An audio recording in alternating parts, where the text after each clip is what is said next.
Hello, I'm George Latimer, Westchester County Executive. Welcome to the second of our virtual public hearings on the discussions before our task force that we've created on police reform and reinvention.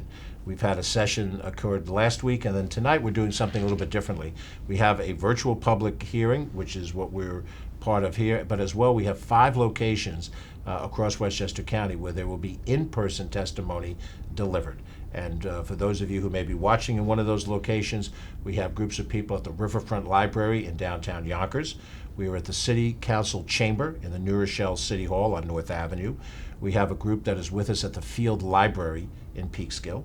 We also have a group that's here in White Plains at the Quoropus offices, Board of Elections conference room, and then also at the Mount Kisco Library. So from each of those different locations, as well as from the virtual community that we have, we intend to get additional public comment, which will be of value to the members of the task force. We're very fortunate that Mayo Bartlett and Leroy Frazier have agreed to co-chair the task force. They are both lawyers by profession. They both served as assistant district attorneys in the past, and with a variety of experiences in the area of law enforcement. And we have a very diverse group of people on this force, including our Commissioner of Public Safety, Tom Gleason, the Deputy Commissioner, Terrence Rayner, and we have other members of the law enforcement community, the clergy, the activist corps. We have 2 members of the county legislature that are with us, the Honorable Terry Clements of New Rochelle and the Honorable Colin Smith of Peekskill. And we're very glad that you're with us again to give your ideas and your testimony, all of which will be part of a report by the end of the year that will be delivered to my office as well as to the Board of Legislators for their discussion and debate, and then ultimately to be submitted to Albany, to the state government. Thank you very much for being a part of tonight, and we welcome your opinions. Good evening, everyone. My name is Colin Smith. I am the County Legislator for District 1, which includes Peekskill, Cortland, and Yorktown. I was appointed by the County Executive to serve on this task force. Very happy to be here with my colleagues this evening and with the County Executive's team. Looking forward to everyone's comments this evening. Good evening. My name is Terrence Rayner. I am the Deputy Police Commissioner for the Westchester County Department of Public Safety. I've been serving in that capacity for the past 2 years, and I look forward to interacting with you in order to put pen to paper and come up with some really sound information that we could utilize for the report going forward. So thanks for being here. Thank you, gentlemen. So at the end of June, Westchester County Executive George Latimer announced the formation of a police training reform group following the killing of George Floyd in Minneapolis. Westchester County acted quickly, assembling a working group of various stakeholders to review procedures and policies at the County Police Academy. This working group is now comprised of, as the county executive said just a few moments ago, county and local police professionals, individuals who serve on the Human Rights Commission, on the county's police board. There is a representative from the local public defender office, members of the African American clergy, and justice advocates. And they are reviewing in detail all of the procedures and policies that are used at the County Police Training Academy to train new police recruits and to provide in-service training for those already working in law enforcement. This is a unique opportunity for us to work to make Westchester County not just better than it is currently, but in terms of public safety, the best. We're excited to have this conversation tonight, and I thank you for joining us. Before we get started, just a few housekeeping details. First of all, everyone must continue to wear their masks at all times. The restrooms, should you need them, are right outside the door where you entered. And please remember to turn off or silence your phones, and I hope that includes me as well. A member of the task force will announce each person who has registered to come up and speak at the podium. As you can see, the podium is in the front of the room. Everyone who chooses to speak will have 3 minutes. Please remember to keep your masks on while you're speaking. We have our timekeeper, Anthony, and he will give you a warning about when you have 30 seconds left, and then he will tell you when your time has expired. We don't seem to have a population density issue in the room tonight. So ordinarily I was expecting to ask speakers to please leave to make way for other people coming. That doesn't seem to be an issue here tonight. But if you do see that people are coming in Please note that we do have space limitations, and you may be asked to leave if you had an opportunity to speak. If you have a copy of your remarks and you wish to leave them here, you can do so. Our staffer, Susan, can take them for you. As well, the task force will accept written comments until Friday, August 21st, and you can send them via email to policereformtf@westchestergov.com. Note that all meetings tonight will be recorded and are available to the public on the county's YouTube channel. If by some chance you wanted to speak but did not register in advance, please just step outside and let us know that you're here, and I have a feeling we can accommodate you. Also, just a note that we have someone here to share information about the census. It's very important that the census is filled out by everyone. And if you have any questions or you'd like help filling it out, we can accommodate that as well. And last but not least, please be respectful of all views. We are, at the end of the day, one Westchester. And with that, I turn it over to Legislator Smith. Okay. Thank you, Ms. Pulver. And I will now announce the name of our first speaker, Rose Rowland. Okay, so am I supposed to follow the X's? Follow the orange tile for Normally I don't use podiums, but I haven't noticed. Good evening. I am Rose Rowland. I am here representing Brady United Against Gun Violence. Police violence is a form of gun violence. The mere presence of a firearm, particularly within the unequal power dynamics of police interaction, can heighten tensions and exacerbate confrontations. Black and brown Americans have long decried inequalities in policing. The recent killings of Black Americans has awoken our consciousness in ways that past injustices have not. Brady United Against Gun Violence joins the renewed call for systemic change and racial justice. In creating our approach to achieve effective and lasting transformative changes to policing, we have been reading, learning, and listening to the work that has been done by organizations and researchers and public health and safety experts for years. Brady believes that changes to policing must include 4 elements. I'm going to give examples, but they're not comprehensive. The first is reallocation and reassessment of resources and authority from the police to other service organizations, by which I mean narrow the scope of police duties to ensure that they're responding only to situations that require a law enforcement presence, and fund first responder programs that can dispatch social workers, trained peer professionals, and mental health services for violent emergencies. Or refocus policing's role toward effective upstream suppliers of the criminal gun market, vigorously enforce state laws, and provide information to the Bureau of Alcohol, Tobacco, Firearms, and Explosives. 2, reform of police practices. Amend or clarify state laws to allow lethal force only as a last resort and only when necessary to prevent death or serious bodily injury. Demilitarize the police by suspending the transfer of military-grade firearms and equipment to state and local police, such as assault rifles, grenade launchers, bayonets, airplanes, not appropriate for civilian use. Mandated transparency. Let's create a publicly accessible national database for police misconduct and use of force complaints, so police departments will know who they're hiring. Equip all officers with body cameras and in-car cameras.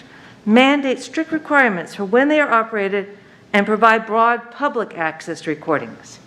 And last, accountability and justice. Eliminate qualified immunity. Establish criminal penalties for officers who knowingly or recklessly deprive a person of their legal or constitutional rights. And establish and fund external review boards with oversight, investigate, and disciplinary power to encourage community involvement, collaboration, and accountability. Brady wishes to be an active participant with your Forum on Police Reform and to help you in your important work with our resources. Thank you. Thank you.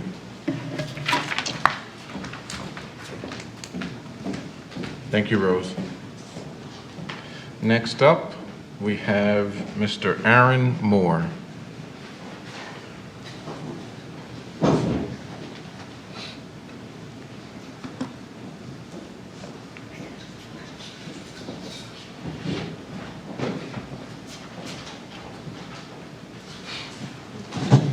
Hello, Aaron Moore is the name.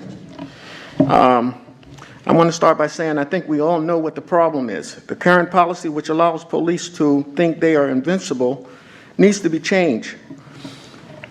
This is why they do the things they do, because they know there is no recourse. If they are indicted and sent to jail as others who commit crimes, the negative behavior would stop. So how are we going to change the laws and policy so that they are accountable, the police is accountable? When someone is murdered, the murderer should get life imprisonment as the next guy, police or not.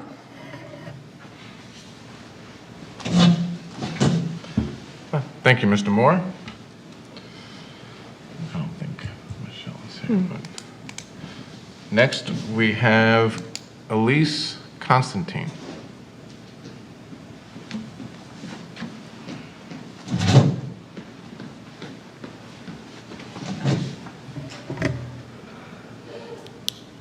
Hi, my name is Elise Ann Constantine. I live in Cortland. Thank you for holding these forums. Please continue to do so. Very, very important. With regards to accountability, I am in agreement that all stops and injuries should be reported. There should be a civilian review board. Statistics should be made public. Cameras should always be recording, and there should be independent investigations. The fact that these measures are necessary to begin with demonstrate that police are not trusted to keep Black people safe. And it is expected that they will in fact harm Black people. I'm not the one being harmed. So these measures are necessary because of what is happening now and because of what has been happening. But the purpose of law enforcement should be redefined based on anti-racist principles. And it should be decided what the scope of those responsibilities should look like. Police officers should not be expected to manage nonviolent mental health emergencies. The criteria by which new trainees are selected and the training should also be based on those anti-racist principles, and the training should be the same across the boards. Officers currently in the system who are racist should be terminated immediately. No amount of diversity training is going to cure someone of racism. This is not someone who should be given a position of power and a gun at the expense of the lives of Black people. I am in full favor of defunding the police in order to support communities in need. My community, my neighborhood is safe because we have access to resources and services that support a safe environment. It is not because of a police presence. I have never seen a patrol car in my neighborhood, and I have never been blocked from reaping the benefits of those resources and services because of the color of my skin. Every neighborhood across Westchester should have the same level of resources and services in areas including, but not limited to, affordable housing, all aspects of health care, including mental health, a well-funded educational system that includes an adequate number of social workers and counselors, and after-school programs, town youth programs, infrastructure development, and food security. Communities can be set up to thrive and succeed if the investment is made. I recognize these changes are sweeping, but the baby step approach to this much-needed change isn't working. Those in power who disagree will never fight for these changes. I hope those in power who agree will have the guts to make it happen. Thank you. Thank you, Elise Ann. Thank you. Okay, next up we have Mr. Jerry Smith.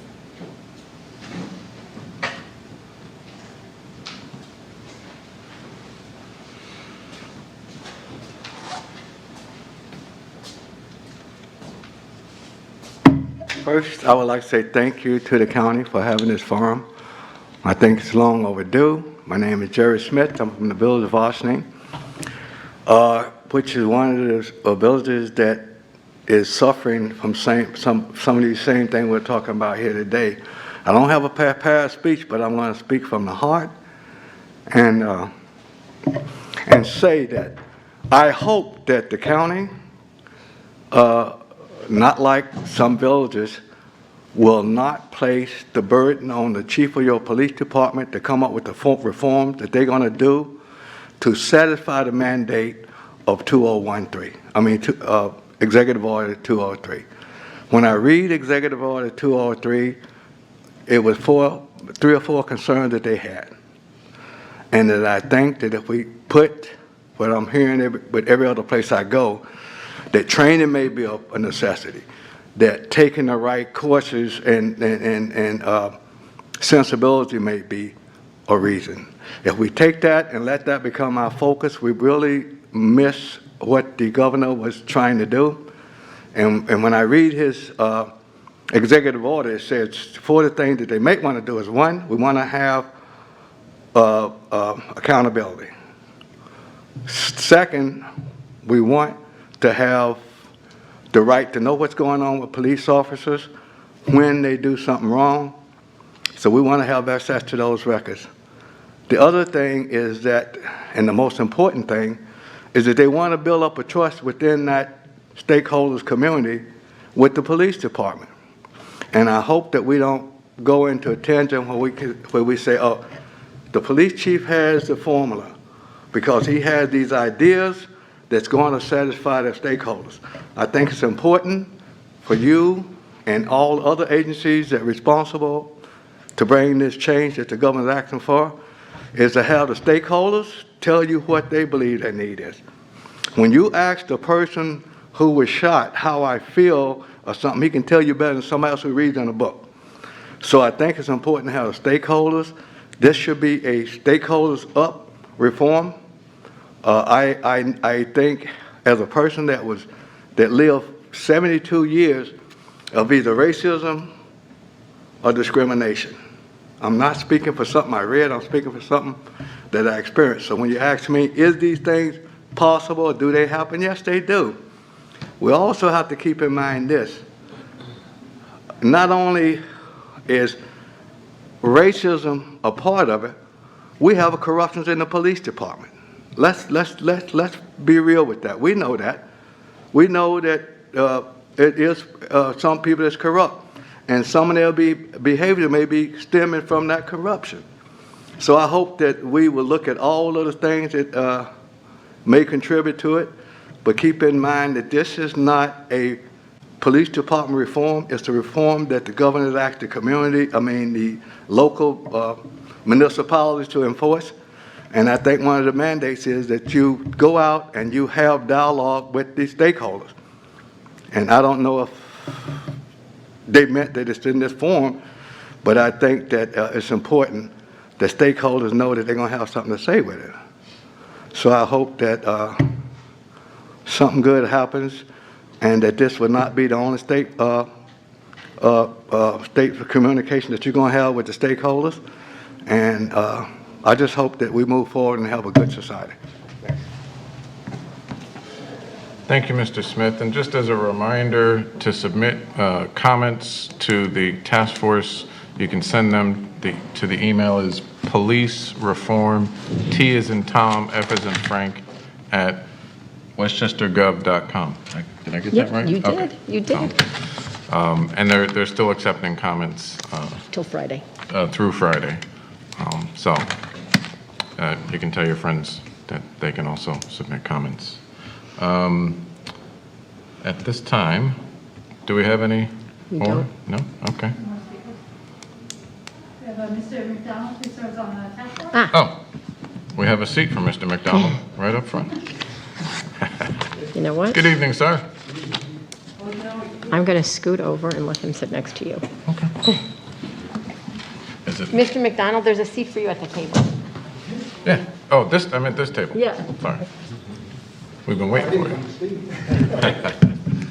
You might not have come to speak. How are you, sir? So right now, we are awaiting more speakers. Good evening, Morning, sir. Mr. McDonald. Good to see you. If I might suggest, you could ask some of us to elaborate on what we've already said, if you wanted some more details while you're waiting. I did not set up the protocol for this forum, so I'm not quite sure if they want to tweak that at this point. I will say, Lieutenant Deluski, were you prepared to make a statement, or are you just observing this evening? Okay. I came to listen, Okay, just just to listen and learn. just checking. Oh, I'm sorry, what was the suggestion? Did you want to?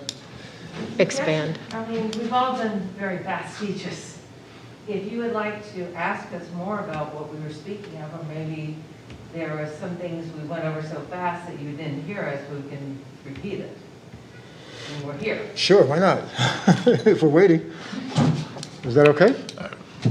I'm not the one setting the Oh, rules. me. I mean, I think it's fine, because, you know, personally, because there are very few people here. We would run into an issue if we have a glut of people who are limited to 3 minutes and find out that other people had an opportunity to make extended comments. But as it doesn't look like that's going to be an issue with us tonight, why not? Shoot. I don't, Shoot. I don't know what you mean by that. If you want, if, yeah. You question us.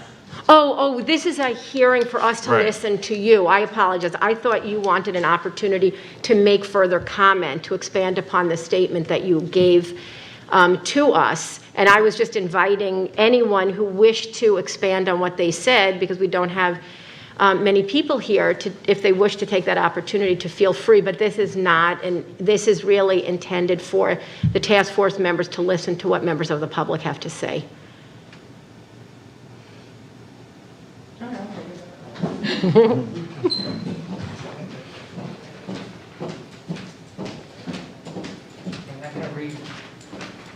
I'm not going to reread it. I wanted to sort of expand a little bit on, what Brady can offer you. Brady United Against Gun Violence has spent 5 decades learning how to prevent gun violence. And now I'm aware not all police violence is gun violence, obviously. We saw George Floyd, we understand that. And Brady does support the, elimination of chokeholds and other forms of lethal, obviously I'm not prepared to this, other forms of unnecessary chokeholds and holds and that sort of thing. I mean, there's more that they are. I didn't have them all. But what I'd like you all to take advantage of is we are a national organization. My stuff is coming directly from Washington. We can provide you with research. We have legal teams. And I would like you to see us as a resource. We do want to be part of this. It is a very important, I'm sorry, the brain is going. This is a very important initiative for us. I mean, this and voting access are kind of our big ones this year. We are trying very hard to reach out to the African American community, to the Brown community, in ways that we have not done before, to be quite honest. I mean, usually when you talk about shooting, it's around a mass shooting. But a mass shooting has happened every day in the Black community, and Brady is trying to catch up. So we want to offer you our help.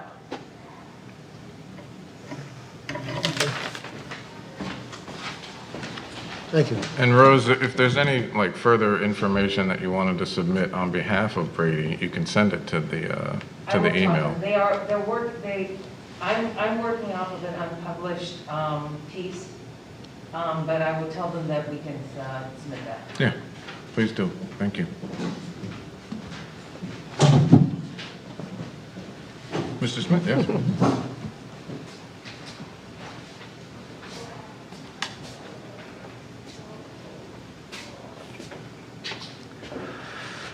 Again, I hope I'm correct in stating that I believe that you'll be looking for a facilitator or somebody to help you with this that have some kind of expertise. I would hope that that facilitator will be somebody from the stakeholders who would have just as much knowledge and can contribute something that would be helpful. It's strange that every so often we have these issues. This is something that just didn't happen this time. It's been happening for years. Only this time, people, the state of the country is different. The state of all people, not only stakeholders, are different. And so they are requesting or demanding that something happens to stop this. We're going to have people saying, listen, we haven't had a black person killed in a year in my city. Or we didn't have a black person killed in 5 years. But hunting seasons and everything. Seasons go in and seasons go out. That doesn't mean that we're not going to have somebody killed. And because I know I'm going to get this in my home. We haven't had somebody killed in Ossining in X amount of time. So we need to I want to make sure we keep focused on what the reality is, and that it can happen anytime. We need to make sure that people who believe they can let this happen anytime is held accountable. I hope that the program that comes in deals with the accountability. I think that's the biggest issue, is that the policeman is not accountable. There's no way that they're going to stop. Now, how do we get to that? I think it's going to be some point we have to look at what part unions play in this, because the union has some protection for their members, and most municipalities has a contract with the union. Is it something that you need to address or make part of your thing? I don't know. But I do know that the governor's mandate was that we need to do what we could do for the stakeholders. And he made a clear definition of who the stakeholders are. He made the deal clear. It was clear that he was talking about crimes and discrimination against blacks in this legislation. And even though I see the dialogue call for all communities, we need to keep in mind what the legislative intent was. And that was to stop these things that's been happening for years against people of color. So I hope we keep that in mind. We don't want somebody to come in and get us off course. We know what we need to do, and we need to keep that in mind, because that's the pattern. There's always something comes up that makes us go in a different direction. This direction, we know what it is. I think at this time, every citizen that I see looks like in these movements know what it is. They know what it is. And this time, I don't think it's going to be a position that we can take always. Well, we just wait them out. They'll get tired in 2 months. We can go back to business as usual. I hope that's not the case. I hope that the county takes this responsibility at heart, do what they have to do, and make sure that we get what the governor wanted. And if we get what the governor wanted, we will get what the stakeholders entitled to and need. So I thank you. Mr. Smith, if you could just stay there for 1 second, because I just want to follow up with you. Thank you for your comments and reflection. When you say accountability, though, I want to know what does that look like in your eyes? And irrespective, and with respect to the governor and what he's trying to do, I think what the county legislator is trying to do here in Westchester County is to put together a plan, or put together some proposals, and put some things out there that are going to impact your community where you live. And after that, it'll impact Westchester County. In Westchester County, we have an opportunity to come up with a model that can be replicated without the state. We want to be the leaders. So we really want to hear what you got to say. When you say accountability, I kind of get it, but I wonder if you have something more specific. What does accountability look like? My interpretation of accountability is this. If you choose to shoot a person, and you at that time know there's a possibility that something may be incorrect for the reason for shooting that person, the people that's in charge of you and your action must hold you accountable. Now, it's been a problem in the past because it's hard to hold a police officer accountable because of the policies and the process they use when it's a shooting or something like that takes place. It's a process. It's just not easy as people think it is. They have certain rights, and everything comes under this thing with, okay, well, it's personnel matters, so we can't tell you what happened to them, even if we had to do something as far as taking their money or fining them or something. We can't do that. So it has to be open. People have to know, and they have to understand that when you do something that is illegal, you're not eligible for the village to take responsibility. You have to take responsibility for that, and then you will stop doing that. Accountability doesn't mean that the village or the cities give the families money because we shot your kid. That's not accountability. It has to be. It's deeper than that. So we have to be willing to say we hold you as an individual responsible when you get out of your protection right. When you do things that makes you a criminal, you have to be held accountable. So that's all I'm saying is this has to be a completely different reform or an invention that we're used to. When I looked at the Austin proposal, and that's the only one I've seen, and I read the 203 executive order, and I'm looking at the stuff that they're talking about is how can I reform my police officers to make them better? I see nothing in there that addresses what the governor was talking about. How do we make people accountable? How do we make the public, the stakeholders, trust their police and don't get nervous? When I'm driving, I can be driving up the street and I see a police car, I'm making sure that I have my seatbelt on and everything. And a police officer may look at that and say, that guy's nervous, something is wrong. Because right now he's allowed to use his police experience to say because of the way somebody's moving, it's something not right. So I may be moving for a different reason than you are because I want to make sure I'm not doing something to get shot.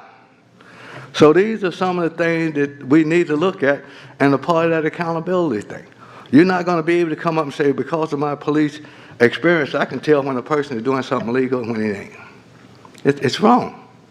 So we need to get that part done. And like I said, I think that the way you get it is to ask people questions that's been involved. I mean, I've been involved in being in a race relationship since 1961. And it goes up and down. So we need to make sure that we get it right this time. People who commit crimes have no more freedoms or rights than the victim. And until we do that, I think that we're going to keep coming back and back again. So I hope that like I said, I hope that the county will find it necessary and beneficial to have all stakeholders involved, keeping in mind what the definition of the stakeholder is with the governor and what the legislative intent was. Because when I look at what I was looking with the municipalities, is I think they're missing the part on what the legislative intent was with the reform. Thank you, Mr. Smith.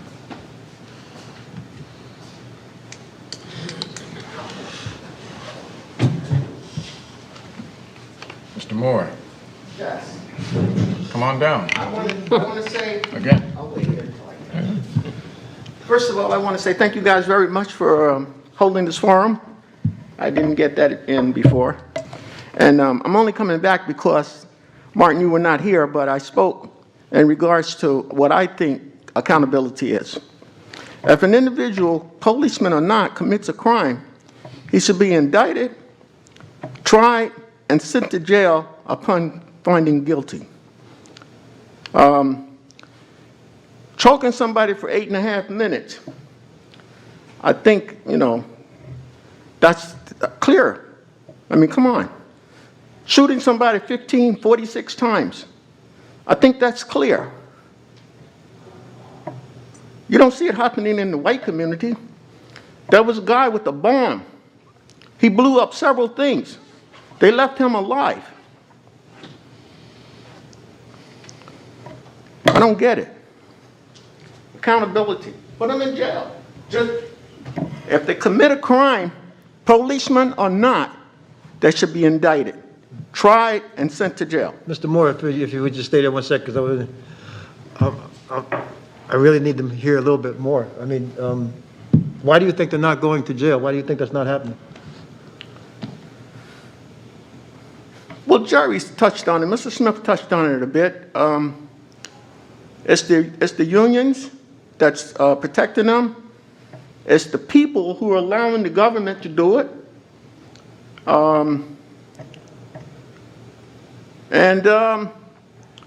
It's the monies also. Defund the police. Of course, another system has to be in place.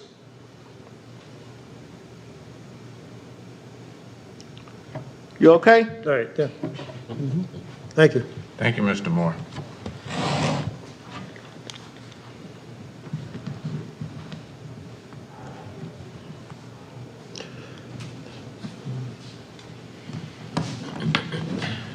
Legislator Smith, did we, I'm sorry I'm late, I apologize for being late, but did we get a chance to go over the areas that, the different committees that the task force has? I mean, you know, not in the type of detail that one might like. The county But just in executive had general. a sort of a 2-minute video that they played that sort of broke it out, you know, in general terms.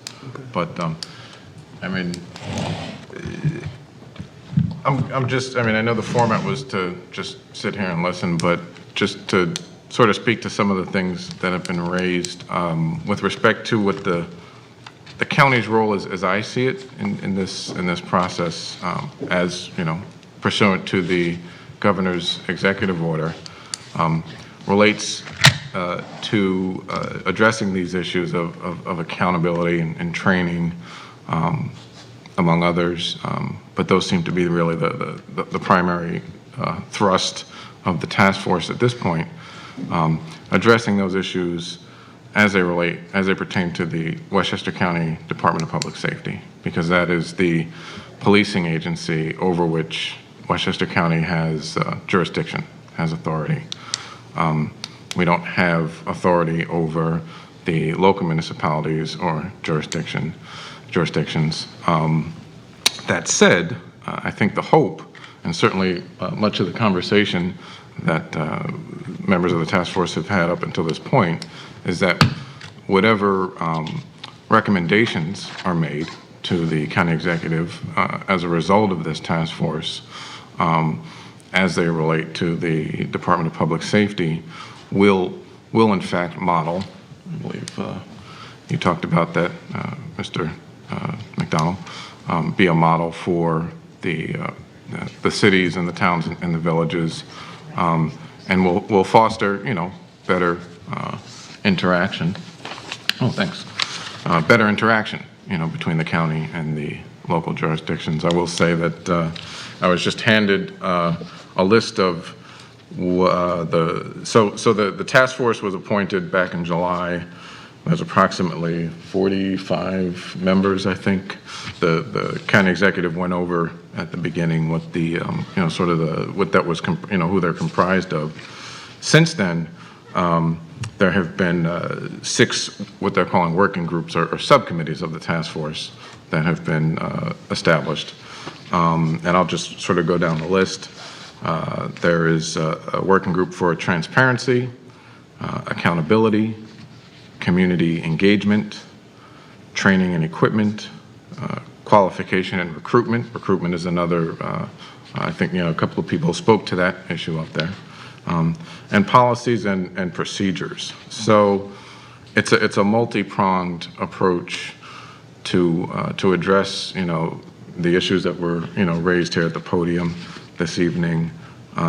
This forum, you know, is for the purpose. This is sort of the official forum for allowing public comment.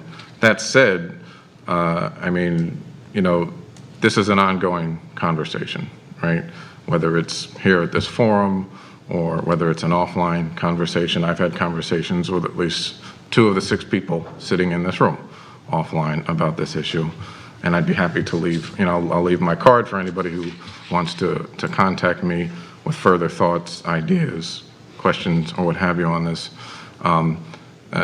Whatever comments get entered into the official register or, collection of public, comments from the public are one thing, but the conversations that the members of the task force are having with the members of the community, that's ongoing. So, Mr. Smith, to your point about, this being, stakeholder driven, I agree with you 100%. And I think that one of the ways that we're going to be able to accomplish that is by, maintaining, that conversation throughout this process. So, for the people sitting in this room and, for those who are, there's another forum going on right now virtually, as well as other locations around the county. So it's very important that we keep the lines of communication open.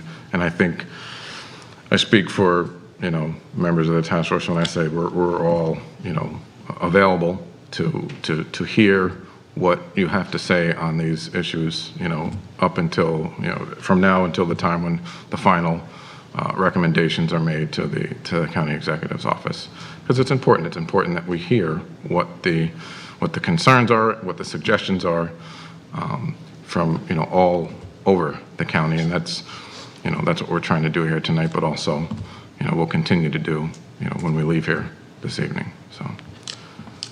And if I could just give a plug to the county's YouTube channel, you might want to take a look. Last Thursday, there was a virtual forum, which I listened to. Thank you.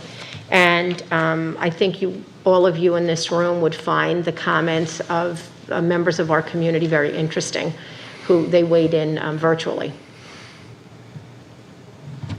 Yes, that was an excellent forum. Excellent forum. And I think there's going to be more, if I'm not mistaken. There might be another virtual forum. I think we have at least one more public forum. I'm not sure. I think we have one more. I'm not sure when that'll be. I think we do. I think it's at the beginning of October, but I That's, could be mistaken. That was, but I don't know. And hopefully there won't be a hurricane, a windstorm, some crazy weather event that will. See the hand back there? Oh, I did not see. Well, Mr. Martin wasn't here when I did my initial speech. I just wanted to go over one point. Well, you want to Can just you come go up to the that way? podium, We sir? have your comments officially and on tape. Mr. McDonald, I'm sorry. Mr. Martin, Mr. McDonald. Answered everything, huh? One thing I want to press, I'm hearing accountability, I'm hearing transparency, these are all great. But you just said you wanted to create a model police force. You want this to be a model. And to be a model, you've got to rethink what a policeman does. Not every interaction requires a man with a gun. Traffic stops don't necessarily require a man with a gun. Mental health problems do not require a man with a gun. Taking a homeless person on the street does not require a man with a gun. We need to be very careful about where we utilize men or women with guns, because guns exacerbate the situation. It has been proven in Johns Hopkins studies and studies from here to there that the presence of having a firearm, a person who has a firearm is more likely to use a firearm. It is something psychological, they just use it. And I'm sure these gentlemen here will agree with me that happened. You have armed people will use their arms at some point, no matter how wonderful they are as human beings. Because being scared will make you likely to grab for whatever is going to make you stop being scared. So you need to have people who don't have that thing to grab for. So please consider reallocating some of the funding to people who are going to be handling it in a different way. First responders, psychological counselors. Integrate those people into the police force. The mental health experts. Yes. Thank you, Rose. Thank you. Yeah. Do we, 1 second, Mr. Smith. Do we have more speakers, new speakers? I see a couple of people Oh, I thought I saw an index card. came in. Did you want to address the, make a public comment for the record? Councilwoman? I actually came in to listen to the public.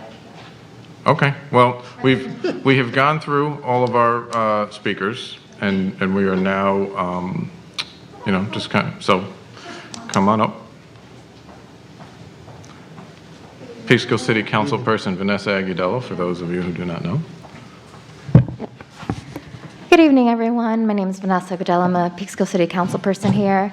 Thank you all so much for being here in Peekskill and for providing this forum for us to express our concerns about or our ideas about how to increase police accountability in Westchester County. I didn't have any prepared remarks, and to be quite honest, I'm still trying to dig into some of the research about how the police department or the police force on the county level functions, what are their responsibilities.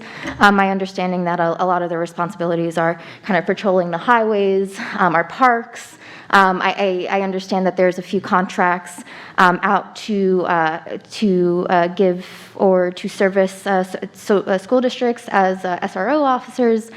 I am of the, I do have concerns that our police force as a whole and really kind of as an institution is not quite equipped to handle some of the issues that our communities are facing.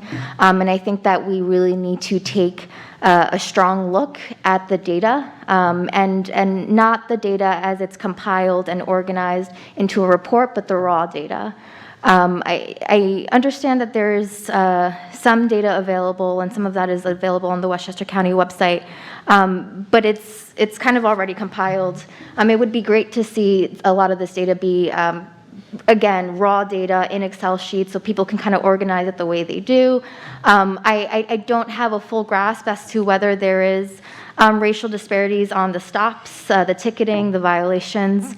From what I've seen, I believe the only thing I've found online, the reports date back to like 2017. I haven't seen anything online that's very recent, but there did seem to be a disparity, higher ticketing for people of color as compared to the population of Westchester County. So that is something that is of concern to me. One of the things, and I'm kind of, again, just thinking off the top of my head, one of the things I also that has been mentioned to me by actually one of our police officers here in Peekskill is that in the past the county had offered resources if there was ever a case where someone was arrested or taken in and they were deemed, I wouldn't say unstable, but perhaps in need of mental health services. The county would have a therapist, someone with the expertise, not an officer, come down and see them here in our police department, as opposed to the officer having to take time out of their job, their day, put them in the back of a cop car, drive them up to whether it's Westchester Medical Center, which I believe is where they've been taken now. And I think that these are the kind of resources that we need to see more of from the county. I don't think that small localities necessarily have the ability to address these kinds of issues because we just don't have the funding. But on a ground scale, I think that more investment in mental health services and less and finding ways in which, again, we can kind of divest from our police departments and really reinvest in the community resources and community departments that really matter and could have a more long-lasting change and get at the root of some of our issues, right? Increasing mental health services, increasing the expertise around drug use and drug use prevention. And I think that these are the conversations that we need to start having.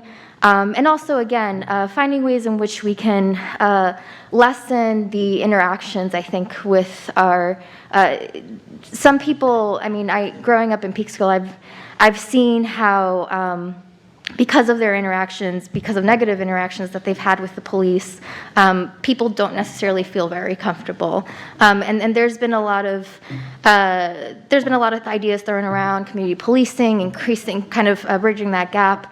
But you know, to me, I do think that there's there shouldn't be any real reason why, if you're, I guess I just have problems with the fact that we have officers who are doing jobs like ticketing, ticketing folks who are speeding, or even folks who are, doing traffic oversight, that these folks are carrying guns. And I think that in itself is kind of a problem that really needs to be addressed. I know in other states, they've had officers who don't carry guns for certain responsibilities, and maybe that's something that we want to look into.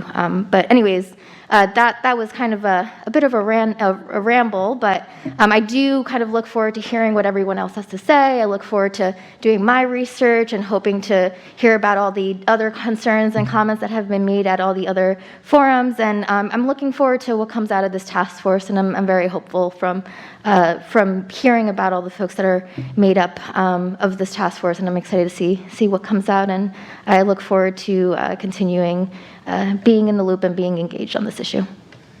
Thank you. Thank you, Councilperson Aguilar. I would be remiss if I did not thank the very generous city of Peekskill for once again opening up this space so that we could have this very important dialogue.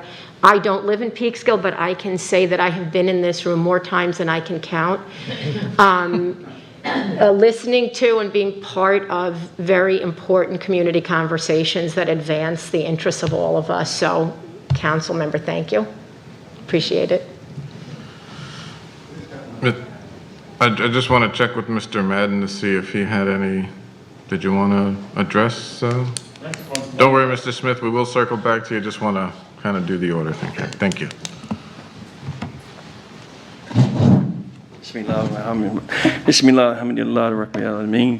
I just have one question. Just like to know, do you have a Westchester County, is a task force, do you have a drug policy concerning officers, concerning steroid use? Because it's a known fact. I mean, I used to work out a lot. A lot of officers, not a lot, I shouldn't say a lot, but some officers use steroids, and a lot of times this basically had a lot to do about their aggressiveness while they was on the force. So do you have any type of policy in place if somebody's caught with steroids that he would be, caught with drug testing, that what type of penalties would that person have to tell, what type of penalties will be, on that person, for this, for using steroids? Because steroids change behavior. You go to these gyms and stuff, you see these cops and they like, and it's obviously that this ain't natural. Nice to see them. I used to, like I said, years ago, I used to work out, so I know that these guys was using steroids. They were on the police forces, local and county. Some were even correction officers, So they have this aggressiveness, and they can't control themselves. So when they're out here, and they're taking these steroids because, they want to stay in so-called top fit, but they become addicted to these things. To these, it's a drug. So do you have any place, what type of penalties if somebody's caught, through drug, and do you have a drug testing policy for steroids? So just so we're, that's fine. Mr. Madden, and Deputy Commissioner Rayner can speak to that if he wishes, but just so you know, this is a public hearing. We're officially not here to answer questions, but because of the fact that there's so few people, we find ourselves in dialogue. I think that's fine. That said, we do have Deputy Commissioner Rayner from the Westchester County Department of Public Safety, if you'd like to speak to that. Sir. Sure. The quick answer to your question is yes, there is a drug policy. However, it should be noted that there are 40 some odd individual police departments throughout Westchester County, each municipality or each police department having its own set of policies and procedures. So whereas I can tell you definitely Westchester County does have a drug policy, I can't speak for the other 43 individual jobs. However, part of what we are looking at with this whole reform and reinvention is to have policies and procedures that are strict across the county. So Mayor Bartlett is one of the co-chairs, and he said it best. He told all of us to reach for the stars, meaning whatever we can conceive, whatever we receive from our stakeholders, which are you, the public, bring those ideas, let's sit down, let's debate them, and let's figure out how we could implement them throughout the county so that there is one set of policies and procedures that all of the departments would have to live by.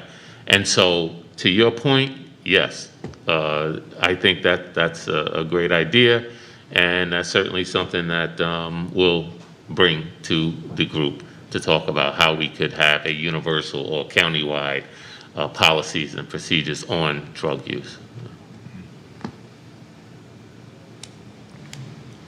Mr. Smith, I believe you wanted to. I'm not going to keep jumping on That's okay. You got 59 minutes. I'm just kidding.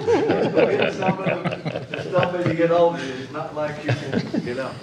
Earlier, I mentioned that I thought that the stakeholders was the most important people that we're going to be talking to here. And I was assuming that you were looking to get a facilitator. Now I'm thinking that you are probably the people that are facilitating it. So my question then is it possible to have some organization or somebody that's in the stakeholder's position to come in and be with you in all aspects of decision making? I think this comes as part of your input from people in the community, and then you're going to go back, I'm assuming, and you're going to come up with some kind of recommendation. So during that time, I'm sure you're going to be making all kind of decisions based on conversation you have with one another. And I'm wondering, is it possible for us to have a stakeholder close to that decision-making part? Well, I think that as part of the process of putting together the task force, the county executive and his team had that question in mind. And there are, the task force is comprised of some elected officials, some law enforcement officials, some members of the clergy, some members of the activist community, and there are some stakeholders in that sense that they're, if by stakeholder you mean somebody who's not in an official capacity, there are, the task force actually has quite a few members along those lines. You can look online on the county website. I don't know exactly what how to. You'd have to sort of go through the county website to get a list of the task force members and see who they are and where sort of what their role is in the community. Maybe to get a better sense of the degree to which sort of non-official stakeholders are involved, but I don't know. That was my sense of, given the sort of the breadth of membership. Yeah, I would agree, but also I guess Jerry, the thinking also has to go beyond just the representative on the board, Yeah. or with the county. Once I was selected, I thought that it was wise to just reach out to as many people as I knew in the community. So I know I'm connected to Ossining and I'm connected to Peekskill. So I sent out emails to as many people as I know that I thought could represent those communities, whether they were clergy, whether they were lay people, whether they were even police officers and police chiefs. So I've been communicating because I know that that's how you get more people involved. That's how you get a better pulse, a better feel for, what are the concerns. It would be kind of, I want to say arrogant of me to think that I'm going to represent everybody. No, so there's been efforts to reach out And I think they're doing something in Austin, if I'm not mistaken, where they're actually forming a police task force. I think they're doing the same thing here in Peekskill, where there's some people that are getting together and they're forming a police task force. Now, I'm going to be hopefully connected to some of that and encourage whatever comes out of that to bring it back to the county, and then we'll share it that way. Okay. If that's helping you to understand how we're going to get more of the stakeholders involved, as opposed to just one. I'm just one person.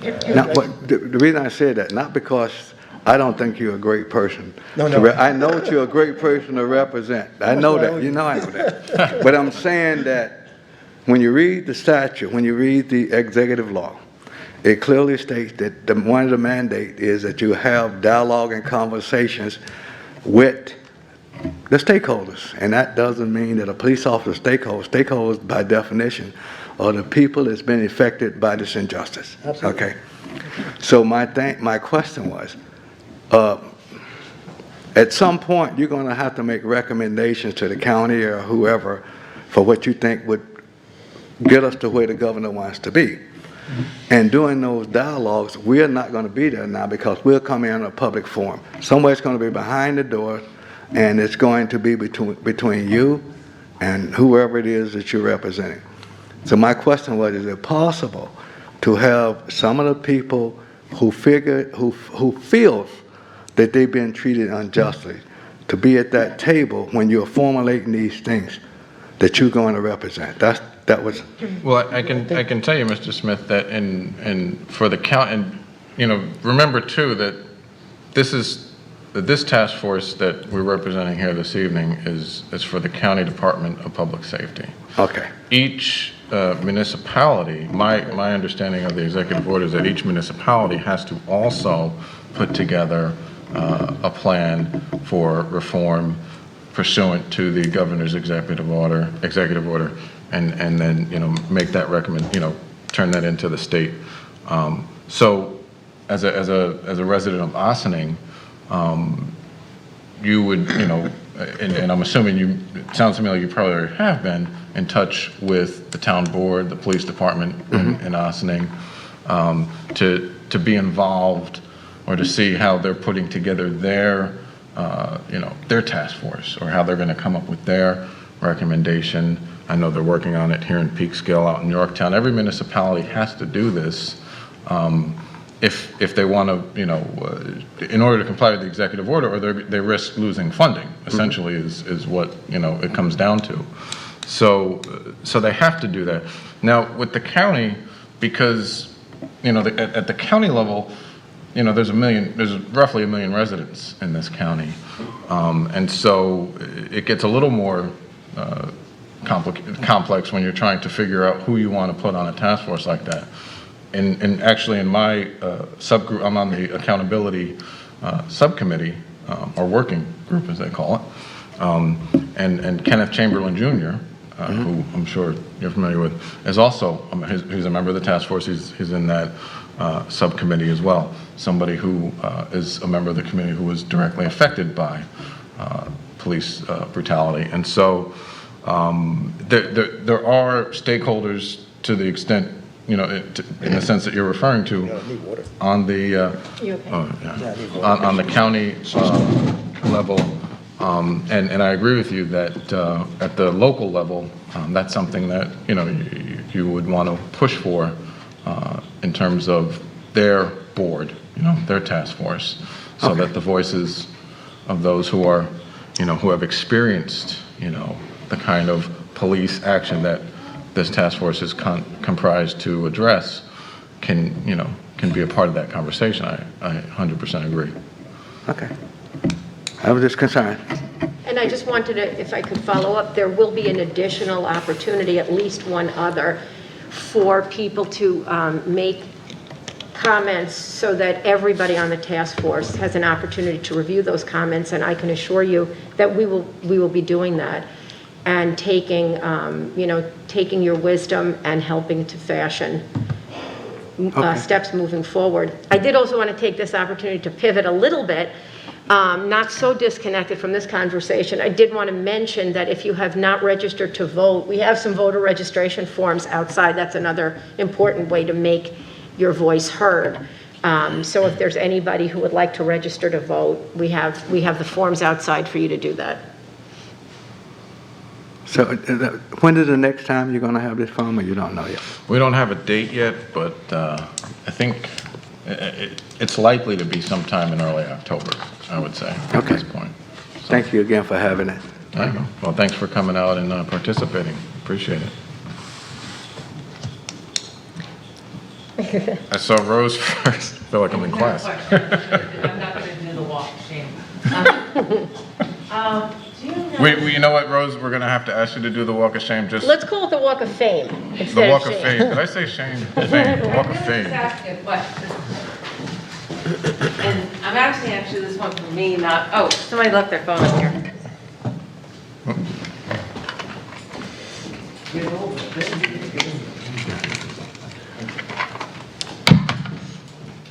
This is actually for me, Rose, not me, Brady. I was curious, are they going to be doing this for the state police as well? Because places like my home, Cortlandt Manor, we do not have a local police department. We only have a state police. We only have the state police. And I was curious if they're going to have a similar thing to try to conform with the governor's order for the state police. I mean, to my knowledge, they are. Yeah. Every agency, I believe the state was included in that executive order. Okay, that was it. I thought you had your hand up. I was like, yeah, it's You know, original. looking at the Yeah, executive order, yeah. Just so we get it on, just so we get it recorded. I don't know. I think it's a local. Sure. It does require local. So, and I'm sorry if you covered this at the very beginning. I know that I was late, and I apologize. But this was a question that was asked of me by some of my fellow residents. I guess in terms of like clarity on what I understand like the overarching purpose, and I know that this is kind of this has been prompted by the uprisings that we've seen, given George Floyd and Breonna Taylor, and the governor wanting each local municipality to take action. But I guess I just kind of want to get a better understanding as to what does this process look like? Kind of like zooming out, is you said that there was going to be another forum in the future. I'm asking because we have a very small crowd here, but I know that this is an issue that a lot of people are very passionate about. A lot of people I've heard talking about amongst themselves, amongst organizational dialogues, online. So I think that we're really losing out on an opportunity of really hearing the concerns of the members of our community, and also really centering the voices of those who have been victims of police misuse of power, let's say. So my question is, what is the timeline? You're having this public forum this week, and I understand that these are being had at 4 other locations in Westchester County. Is there a date for the next timeline, or the next public forum that's going to be taking place yet, or do we have a sense as to what month? So we can start kind of organizing for that right now. I know that there's a number of different organizations that are part of the task force. They should be plugged in and getting their listservs out and advertising about this as well. So, you know, So just to answer or to address your first question, I think that the next public forum is going to be held sometime in October, maybe early October. But at this time, it's not been scheduled yet. I don't know that the executive order includes a mandate in terms of the number of forums. I think it's sort of, public, stakeholder input, comment, feedback has to be part of the process. And the way the county is doing it is by, hosting these public forums. So as far as the timeline goes, my understanding, and Cheryl and you or anybody maybe could chime in on this, I believe the county executive wants to have the recommendations by the end of this year. That way the county executive's office as well as the legislature can begin the process of, sort of fine-tuning everything and putting it together into the form, the final format before it goes to the state in April 1st, I believe. It's like tied to sort of the budget date. So that's kind of the procedure, generally speaking, that's sort of the procedural timeline that we're looking at. With respect to, and I agree with you, I think that, getting the word out about, anything is always challenging. We had, how many? We had at least, I don't know, were there 100 people, 150 people? We had a number of people. Oh, you were on the forum. I saw you were on the virtual forum. I was on, so We probably had about 150 or so people on that. I imagine the virtual forum that's going on this evening has maybe a similar amount. So the number of people showed up for the in-person forum I don't think is necessarily reflective of the community involvement engagement that we're receiving up until this point. Absolutely. That said, we're still trying to, we're ramping up under a pretty short timeline. Mm-hmm. And so I think that, certainly I would think we would welcome, any partners who want to help get the word out about, the process, as well as when our next public forum, once we get that information, just to get the word out so that the next time we do this, we can have as robust a turnout as possible. But I think it's also important to remember, and I don't know if you were here when I was talking about this before, is, this is a continued conversation, as far as I'm concerned, between the county, the members of the task force, as well as the members of the community. And that dialogue doesn't have to be, in this setting. So I think that, there's, that component as well. Anybody, I would, like I said, anybody who wants to reach out to me with questions, comments, ideas, whatever, on the task force, please feel free to. And anybody who is looking to, partner up to find ways to get the word out, we're open to that as well. Well, I'd be happy to be a partner with the county, so please feel free to plug me in, and I will definitely make sure that we get folks or alert folks so they can alert their networks as well. And in that same vein, I guess, I'm wondering so we're all here, we're coming to the mic, we're stating our comments. Some of us maybe have emailed them in, some of us maybe joined a virtual forum. I understand that there's 30 members of the task force, is that correct? A little more than that. I think it's between 40 and 45, maybe, somewhere in that neighborhood. So in the same room, we had the DRI process. We had close to 24 members on our DRI committee. So I understand how hard it can be trying to kind of gather all this public comment and concern and feedback, and then trying to vote on how to move forward.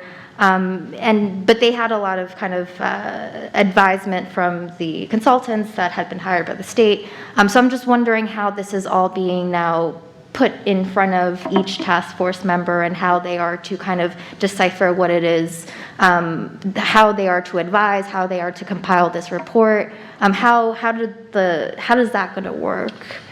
Well, I mean, the exact procedure, I wouldn't be able to sit here and outline that entirely for you, but what I was reading off, I don't know if you're here when I went through the subcommittees or the working groups that we have, those, were designed for the purpose of, there's about, I don't know, sort of 6 or 7 members, I think, for each committee, for the purpose of focusing on that particular topic and issue, and then coming back to the task force, to the main committee, and with recommendations on that specific topic. As far as how that is being overseen, there's a team that the county executive has put together, and Sherilyn might be able to speak to this better than I could.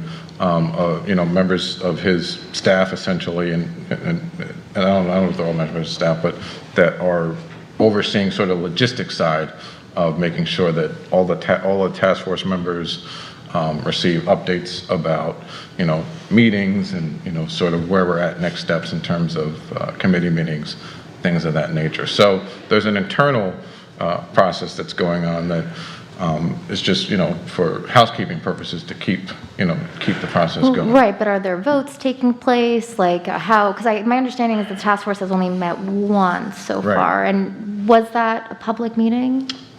Was it July 21st? So I don't think it was it wasn't advertised. I mean, I didn't hear about it, so it should be advertised. I thought, did we have a public meeting in July? I believe we did. I wasn't there for that because I was actually out of town at the time, but I can look on my trusty calendar and see if I can find it. I don't know about, I mean, in terms of votes, as far as like voting on a particular recommendation for policy, I mean, I don't really know exactly how that is all, going to work. I think at this point the thought is, and don't quote me on this, but I think at this point the thought is that within my working group, for example, the accountability group, we've discussed a number of different topics related to that, and we have one or two sort of big ticket items that we're working on that we will, I'm not sure exactly what the date is, the cutoff date is. We will recommend to the task force, to the county executive. But what happens in between so each working group has maybe these big items that they've already set their sights on, but has that been guided by the community, or is that just an idea that one of the members of that task force kind of think is a good idea and didn't really get any feedback on? Well, I think that the guided by the community part to a degree is going to come from these public forums and requesting public input as to what people feel are the important issues that the task force should address, but they're also specific to the executive order, which is targeting these issues of reform with regard to training and accountability. So the task force certainly has, and the subcommittees know in terms of generally speak or specifically what these areas are that they're looking to address. In terms of getting the public comment, that's what this is. This is part of that process. And again, it's like we're ramping up, but under somewhat of a deadline, because we're halfway through August now, and that's going to leave us 4 months to try and put all this together. And that sounds like a long time, but 4 months is not a long time when you're trying to come up with recommendations along these lines. So is it a perfect process? I mean, I don't know what a perfect process would look like. From where I sit, I think that it's to this point, the county executives team has done a good job logistically of putting these working groups together. They're kind of working independently from one another, so I guess is to not get the sort of sometimes the confusion that can come when there's a lot of overlap. Relying to a great extent or to a large extent on the feedback. The public comment period is also isn't just here at the forums. I mean, we've opened up, I don't know when exactly they first announced, and they set up the email address for people to send in their comments, but that's been ongoing now for a little while at least, and will continue at least through the middle of October. Of course, at some point we'll have to begin to wrap up the work in terms of making the recommendations. And as far as getting that, and I know what you're getting at in terms of like sort of getting that information out so that the public has an idea of where we're going. That is something that I think that's a question that might be better directed to the county executive and his staff, as they're the ones that are overseeing all that. So they, you might be able to get some more information regarding that. Yeah, no, I guess my concern is because I know that I understand that we're under a tight deadline. Peekskill's under the same deadline, and I'm kind of moving. The approach I'm having here is the very same approach I'm going to have with kind of our process here in City Hall. I think that any conversation that's being had about police reform, police accountability needs to be community driven and needs to be centered, and we need to really be centering those who have been victims of the issues at hand.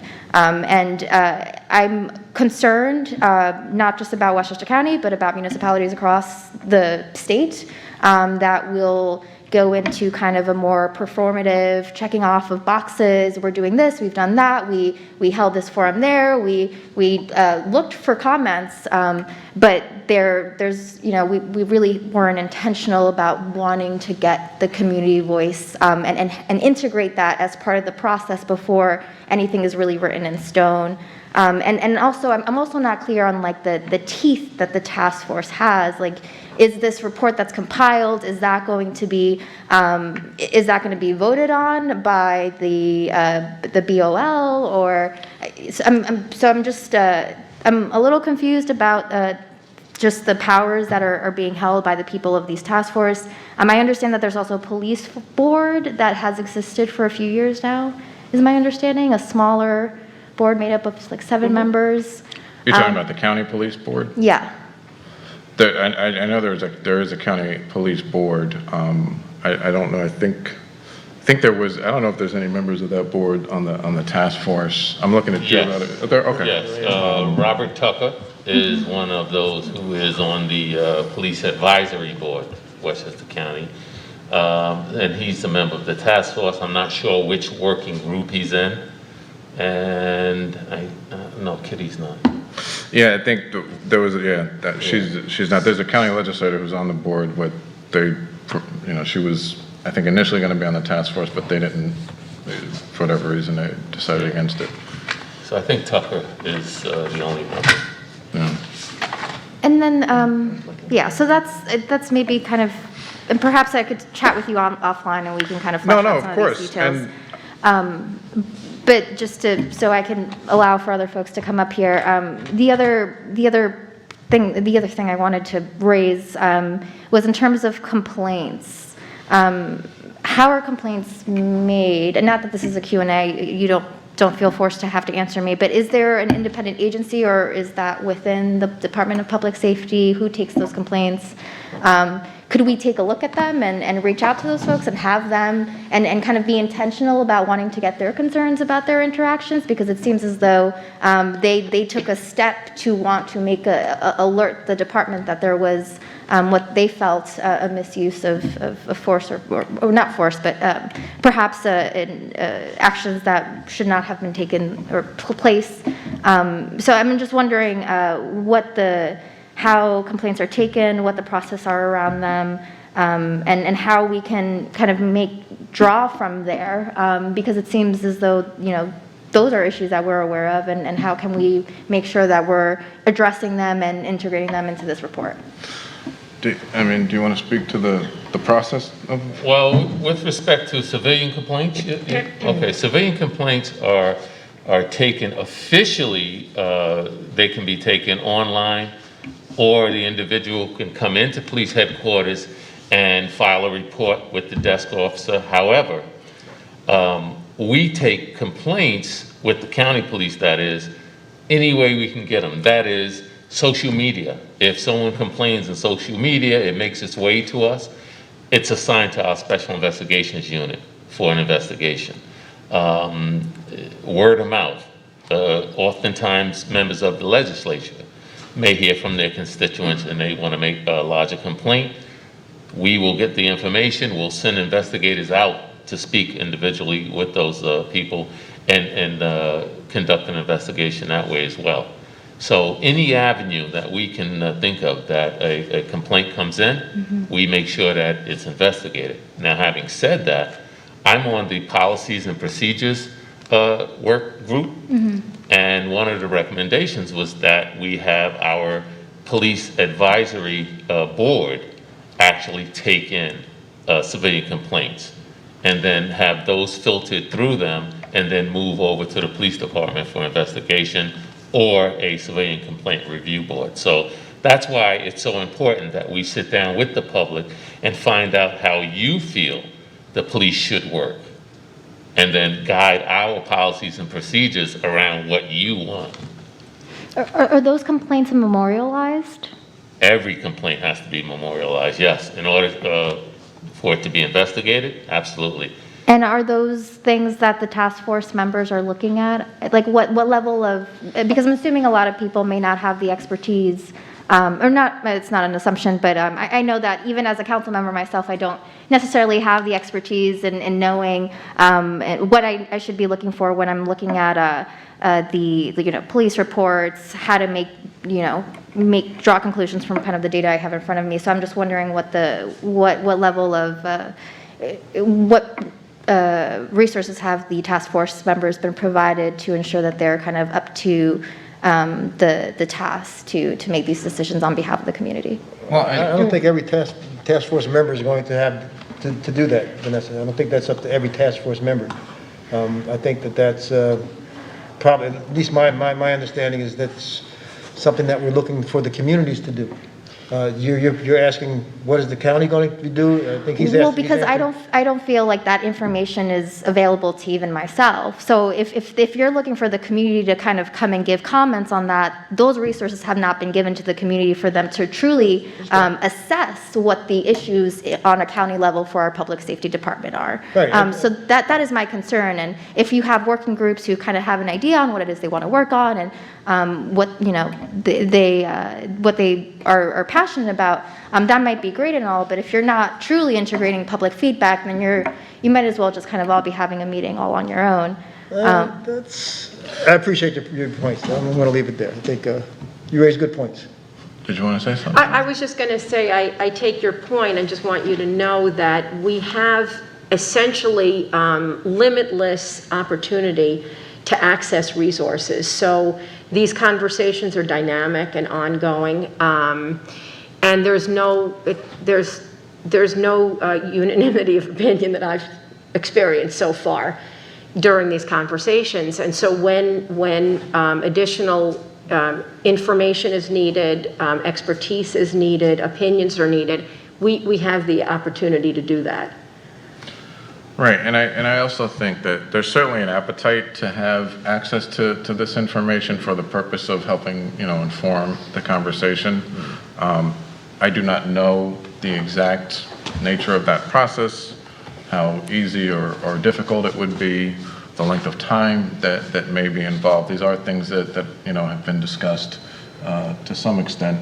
But given sort of the time frame that we're working with, our work isn't necessarily dependent on that, and what I mean by that is, or in saying that, I think it's also important to point out that, as Commissioner Rayner talked about in his working group, they're working on certain recommendations, whether it's Police Advisory Board or a Civilian Review Board, as recommendation for creation. As a member of the Accountability working group, I can tell you point blank that that's exactly what we're working on, and while it would be informative to have the substance and nature, we do have some information with regards to, in terms of like the number of use of force complaints and things of that nature, and I think it would be informative, the more information we have along those lines. But I think it's been made fairly clear, evidenced by the virtual meeting we had last week, by conversations that I think have just been going on in the community, at large, conversations that have been going on nationwide. It's clear that people want greater accountability, and it's clear that there's a couple of sort of tried and proven ways in order to reach that. And I think what you're likely to see is, a recommendation for an independent body like a Civilian Review Board at the county level to be established as a result of this task force, among other recommendations. But I think that's certainly one that's going to be recommended, and I believe that I think there's a real appetite for that across the board, both in county government as well as within the community, and so I'm confident that we will have a recommendation for an independent reviewing agency or body at the county level, and I'm fairly confident that there will be enough support for that to get to get that to establish that body. And I don't want to, I don't want to say that that's what's going to happen. But looking down the road, and I think everybody can agree that that's the direction that we need to head. And as Sherilyn said, there is there's not everybody has the same idea of what that means or what that looks like, but that's something that we're working on. It's something that we've heard. I would think that's probably the number one thing that we've heard in terms of accountability as an independent agency for that purpose.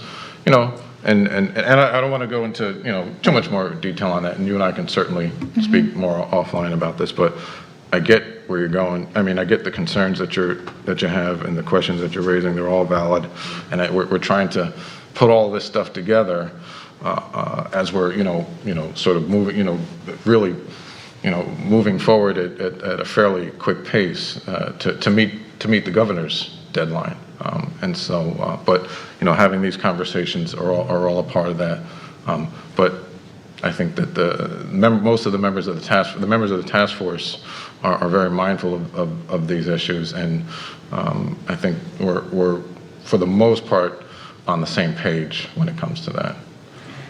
Great. Well, I really appreciate that, and maybe just like it would be great if before the working groups were to send their recommendations to the task force, or maybe after the fact, but if there's kind of some way to kind of make that known to the public, what each working group is presenting, I think that might be helpful. Whether it doesn't have to be a forum, it could be a survey, just kind of asking for some feedback. I think that might be worthwhile and kind of an easy lift. But again, I guess the message I'm really trying to relay here is that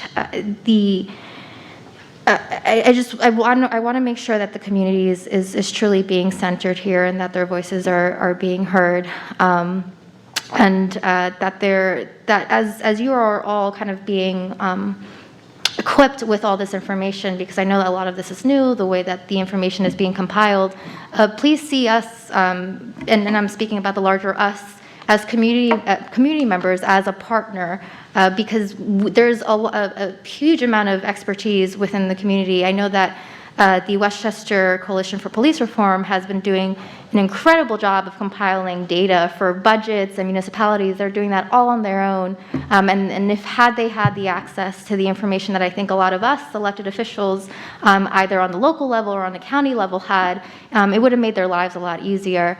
So we're here to work with you. We don't see you as across the table. We're not here to, we want to make our community safer, and we want to ensure that it's safer for all of us, right? Equitably, in an equitable sense. So please see the community as a partner, and I urge you all to be as transparent with the information that you're all receiving as humanly possible, because a lot of us are truly engaged on this matter, whether or not we're in the room. And then the last thing I will say, and I'm sorry I'm taking up so much time, is I don't know what you're doing in terms of reaching the Hispanic community. I've never seen any of these flyers in Spanish. I don't know if there's a translator on the virtual forums, or if there's translators at any of the locations, or what outreach is being done to those community organizations. I know that our immigrant population is constantly interacting with the police, and those are concerns that I just want to raise as well, because there is a language barrier that does keep people from being engaged civically. So I'll end with that. Thank you. Thank you. Could I just point out that 2 members of the Coalition for Police Reform spoke at the virtual forum on Thursday, so you might want to check out their remarks. I'm very close with Pat. Okay. Yeah, thank you.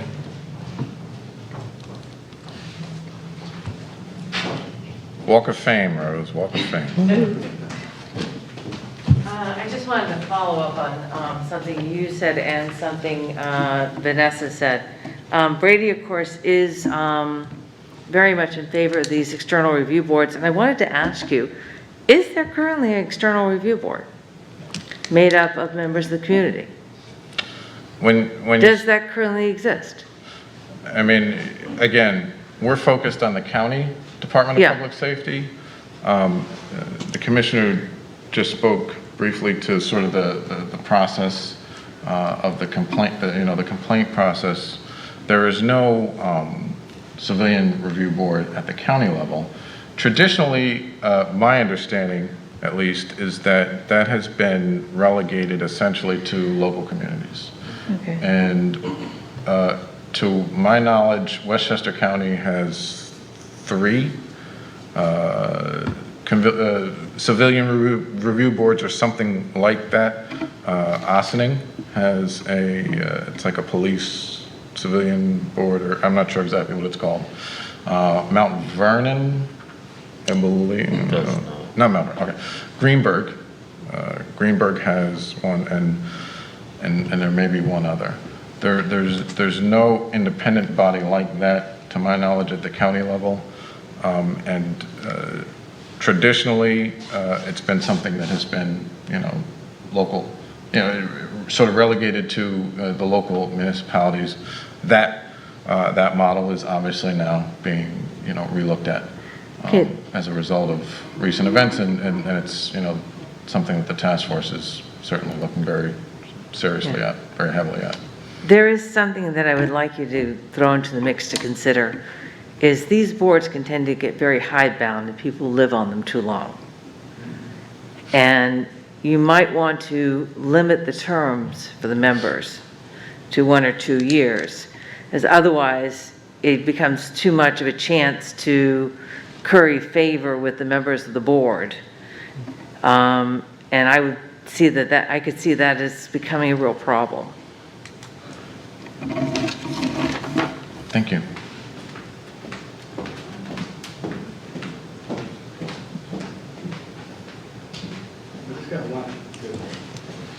You have to do it if I have to. Come on down, Mr. Smith.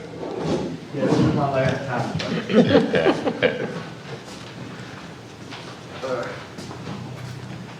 I remember when Osning created their complete civilian review board. I was president of the NAACP at the time. We opposed that at the time because that board gave ultimate power to the chief of police to make those determinations. And we felt that, and based on that, he did not have to have disclosure. And our board had no recommendations. We had nothing. The other thing was when they created that board, we probably had, I don't remember if we had one stakeholder at the time that was on the board, because you had to be appointed and you had to be received. So we kind of opposed that. We found that led more to people not getting fairness and getting the information.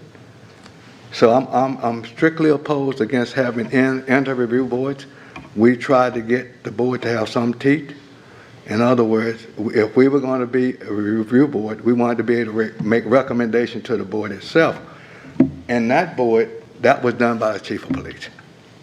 So I'm kind of skeptical about having inter-police review boards, because it just didn't work for us. So again, I want to keep this is the thing. I want to make sure we stay focused on the nature of the law. The nature of the law is to make sure that we create a trust in that community that's been affected. So I can understand all the other things, but I want to make sure that it's a reason that they found it necessary to do that. And I just don't want us to get off track. We're bringing a lot of issues that doesn't, one, make sure we can feel trusted when the police come down. Two is that we get accountability. And if we have independent review board, we can get that. This is why they don't give them to you. You can ask all you want, but we modeled our police civilian review board out of the one they had in New York City at the time, which probably is the worst place to get it from. So we have to, I hate to disagree, but I think that people, that's the stakeholders, would not want to have in-house review boards. And whenever you're thinking about this, I think that's something you should think about, because in-house review board have not worked for us. Okay, thank you. Thank you.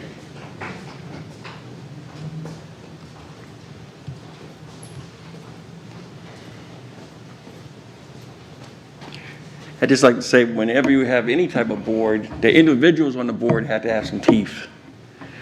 So when you're looking at the question of police brutality in this country, all the time we have an overreach by the police unions, right? They always interfere. They have a lot of money in the coffers also. You know, as individuals on this task force, what would you do to take on the police unions when they side with their, with their fellow policemen? Because that's what, and a lot of times, whether it's in whatever municipality is, state government, whatever it is, a lot of people are scared to take on the police unions. They're scared of them because they're scared what type of retaliations that's going to come down on them. So individuals, like I said, in city government, this type of task, they have to have teeth. They have to be willing to fight the police unions. They're corrupt. They're racist, as we know. It's just a fact. So, I mean, how do you take on that? You know, we see all kinds of ideals right now in this country: defund the police, abolish the police, community control of the police. It's all kinds of ideals out here, you know. But, and what is your opinion on community police in the long run in the different municipalities? I know everybody has their, basically every municipality is supposed to be responsible for their own self, stuff like that. And also we see that when another problem is that municipalities are willing to pay out lawsuits, tremendous laws, millions of dollars of cost, and they'll keep the police officers still in the force. How many times have we seen this? You know, and this individual police officers have been in all kinds of infractions 3, 4, 5, 6 times, and they're still in the force. You know, they still keep them. And the local city government has no problem with it. Just look at Peekskill, the Descovich case. That case fell on the taxpayers. And they actually paid for the chief of police law fees.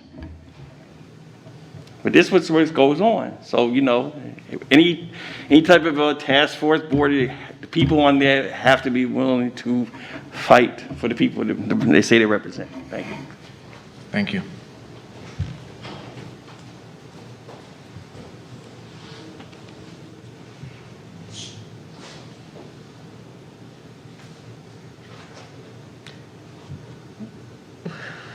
What do you say? I think we have to keep it open I until think so too, yeah.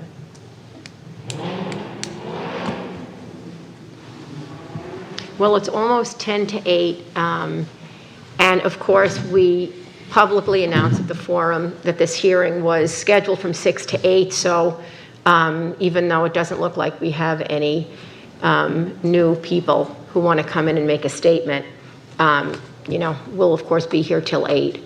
Just in the event that somebody does come in and would like to share their thoughts.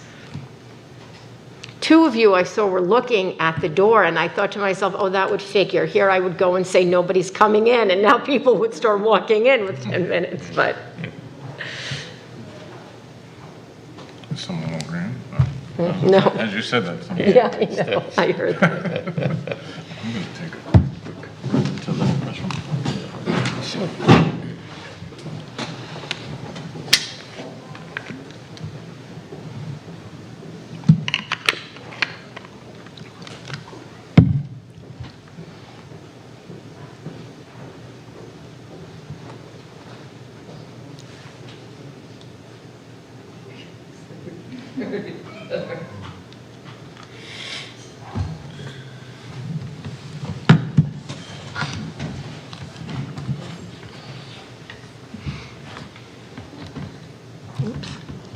One other thing, I'm sorry, while I'm here. And I can send this information to County Legislator Colin Smith.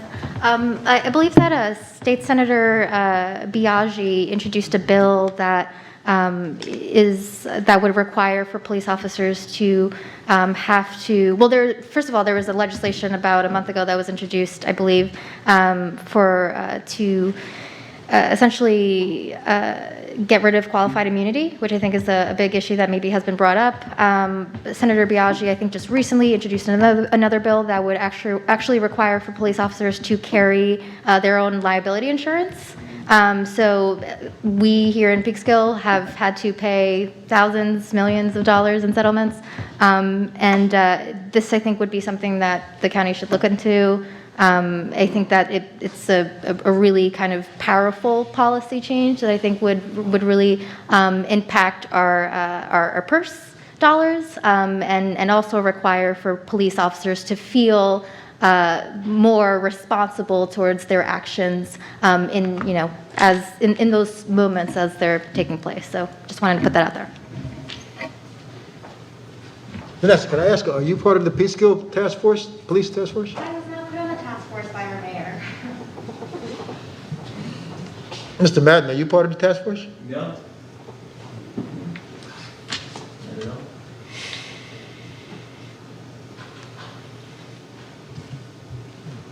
You might be stirring some controversy there.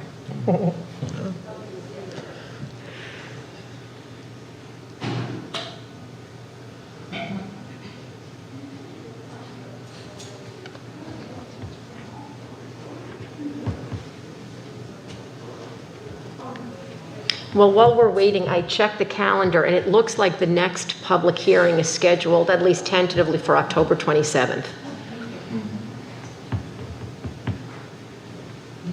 That'll be post-report. No, our recommendations are due to the county executive on December 31st.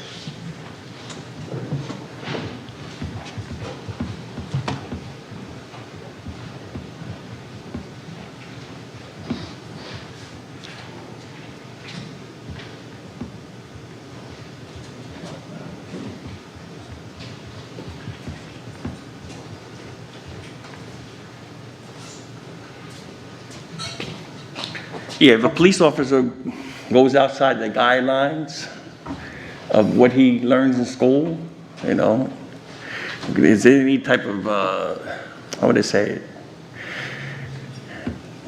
Record to, any type of that records this, he's involved, a police officer, he's involved in an incident, or they're involved in incidents, they go outside the guidelines of their training, right? Will this task force have any records, record this and stuff like that? How do you hold the, I know you're saying individual police department, but how do you hold these officers accountable when they do go outside their training in police brutality cases of brutality, or even the police killing?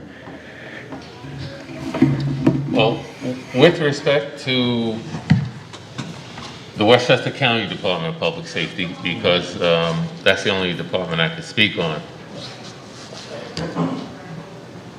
the rules and regulations, first of all, we're an accredited agency. In order to be accredited by the state, you have to meet certain standards. And part of the standards is our rules and regulations are reviewed by the state, and we have to meet certain standards.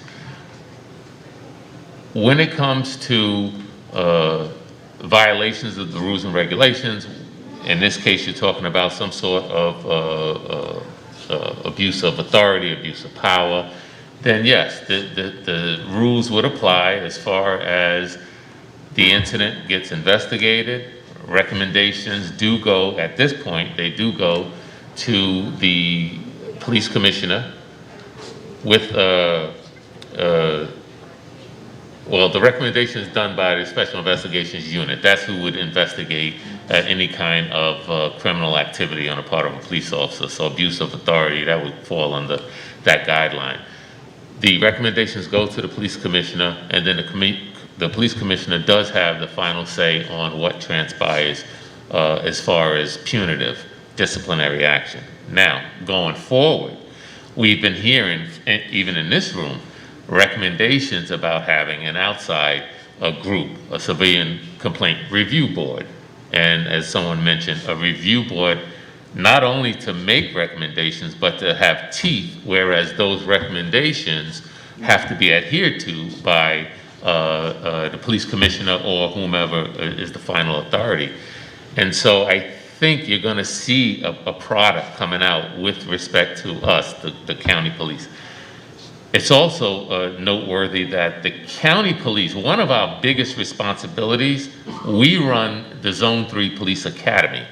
So the majority of the police agencies throughout Westchester County, some in Putnam, district attorney's offices, they go through our police academy. So they're all taught the same thing.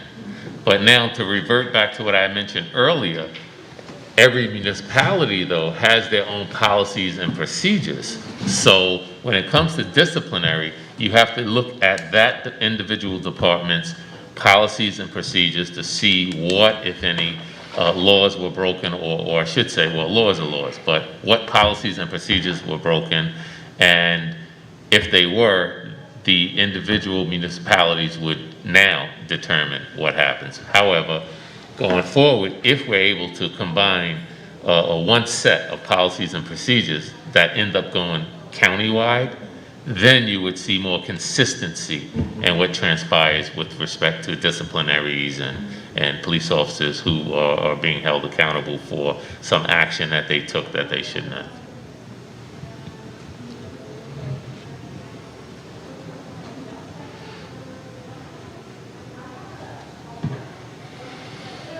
Well, the old clock on the wall says it's just about 8 o'clock. So,